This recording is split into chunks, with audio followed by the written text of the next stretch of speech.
In this video, we're going to be taking a look at official SteamOS running on the MSI Claw 8 AI Plus. Now, this is something I've been waiting for quite some time, and in the past, we've actually been able to run Bazai on this device. I tested it out months ago, and since then, we've got a lot of improvements, but recently, Valve released a new beta for SteamOS. It's 3.8.7, and in the changelog, they stated that they've added controller support for the MSI Claw devices. They've also increased SD card reliability with the Claw devices and some gyro fixes.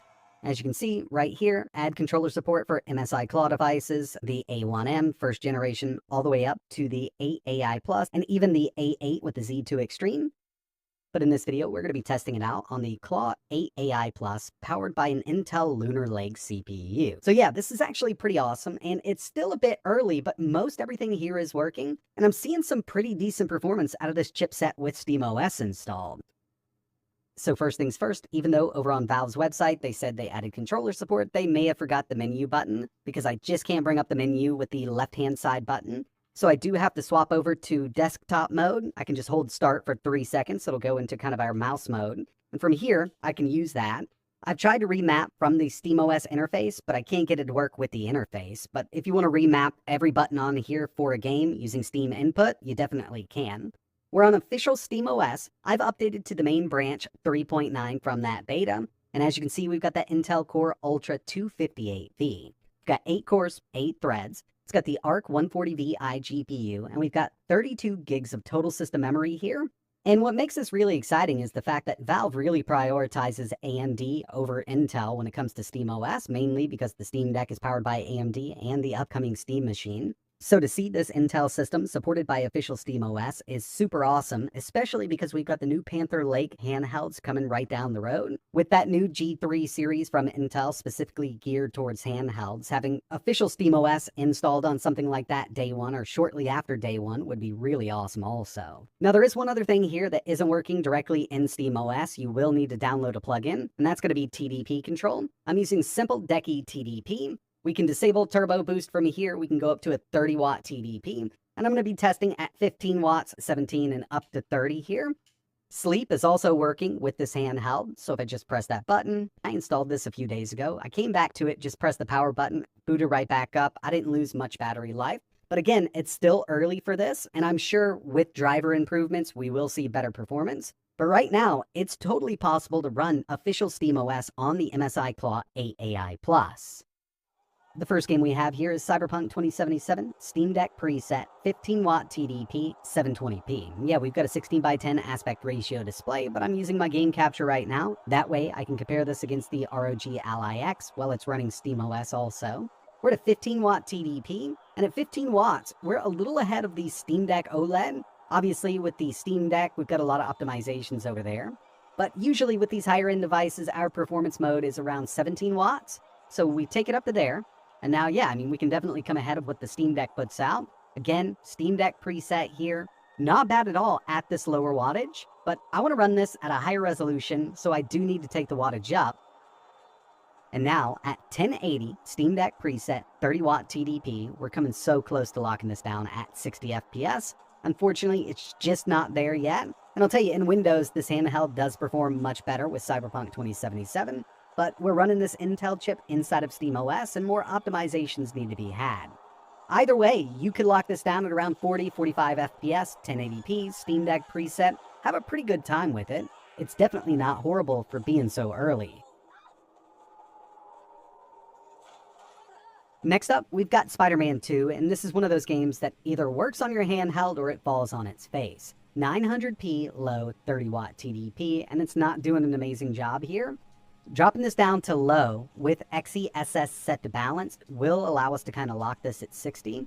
But one thing I wanted to try was FSR frame gen just so we could get that higher resolution. Unfortunately, it's not working great here on this Intel chipset inside of SteamOS just yet. It's really choppy with frame gen.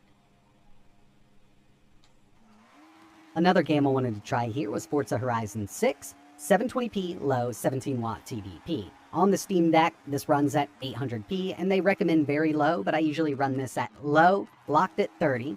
At 17 watts on the MSI Claw 8 AI with SteamOS, we're almost up to 60 FPS with it. Feels pretty good like this every once in a while. We've got kind of a major dip, And it kind of feels like the power management system here just doesn't know what to do with the TDP, whether it needs to send it to the GPU or the CPU.